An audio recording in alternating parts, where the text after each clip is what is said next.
नमस्कार मैत्रिणींनो, आज आपण बनवणार आहे 1 किलो मटकीचे सांडगे खूप सोप्या पद्धतीने। चला तर बघूया आपण ह्याच्यासाठी लागणारे साहित्य। 1 किलो मटकी,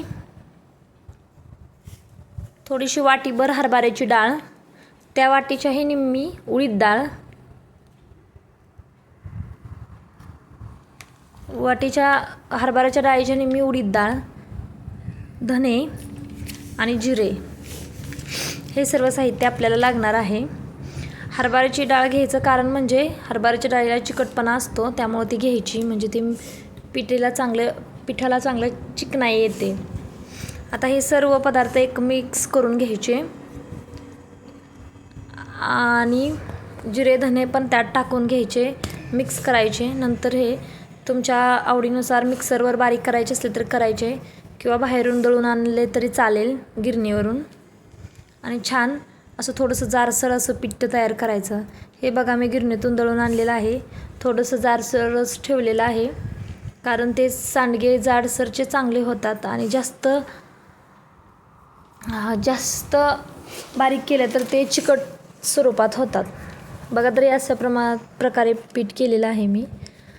आता आपल्याला पीठ मळायचं आहे, त्यासाठी लागणारं साहित्य चटणी, लाल चटणी, मसाला, मिरची, कोथिंबीर बारीक केलेली, मीठ आणि थोडासा गरम मसाला आणि एक घरी तयार केलेला मसाला आहे। तुमच्या आवडीनुसार तुम्ही मसाले घालू शकता। जर तुम्हाला तिखट चटणीऐवजी जर मिरची घालायची असेल तर तेही तुम्ही घालू शकता। बघा तर आपण पूर्ण सगळं मसाले त्यामध्ये मिक्स करून घेऊया। आपल्या आवडीनुसार चवीनुसार मीठ घ्यायचं।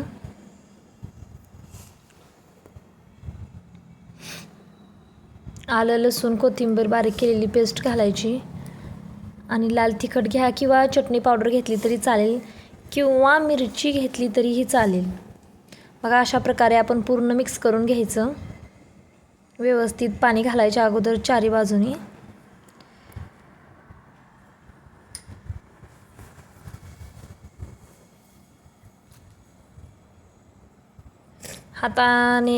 हलक्या हाताने पूर्ण सगळं मिक्स करून घ्यायचं।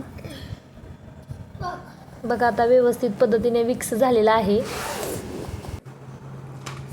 बघा आता पाणी घालून व्यवस्थित आपण मळून घेऊया। जरा जाडसर असल्यामुळे चिकनाई पण कमी असतो, त्यामुळे व्यवस्थित मळून घ्यायचं। जास्त घट्ट नाही किंवा पातळही नाही, असं मीडियम स्वरूपात मळून घ्यायचं। तुम्हाला हव्यानुसार तुम्ही चटणी जास्त कमी घालू शकता। बघा अशा प्रकारे आपण गोळा मळून घेतलेला आहे।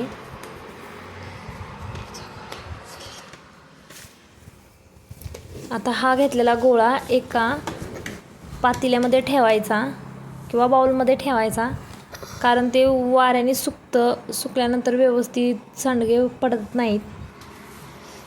त्यामुळे एका पातेल्यामध्ये 1 तास भिजण्यासाठी ठेवून द्यायचा अशा प्रकारे।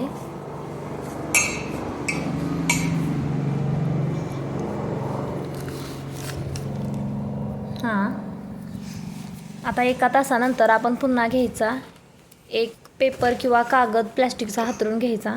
आपल्याला पाहिजे तेवढं सांडग्याचं पीठ घ्यायचं एका छोट्या बाउलमध्ये आणि बाकीचं झाकून ठेवायचं, का तर ते वाऱ्याने सुकत असतं ना। आणि अशा प्रकारे सांडगे सोडून घ्यायचे। जरी तुम्ही ताटात सोडत असाल तर ताटात सोडून घ्या किंवा कागदावर।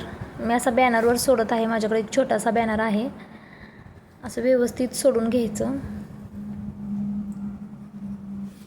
बघा तर मग आपले 1 किलोचे सांडगे एवढे झालेले आहेत आणि किती छान झालेले आहेत पहा, मस्तच। जर तुम्हाला ही सांडग्याची रेसिपी आवडली असेल तर प्लीज माझ्या चॅनलला सबस्क्राईब करा। धन्यवाद। आणि तुम्ही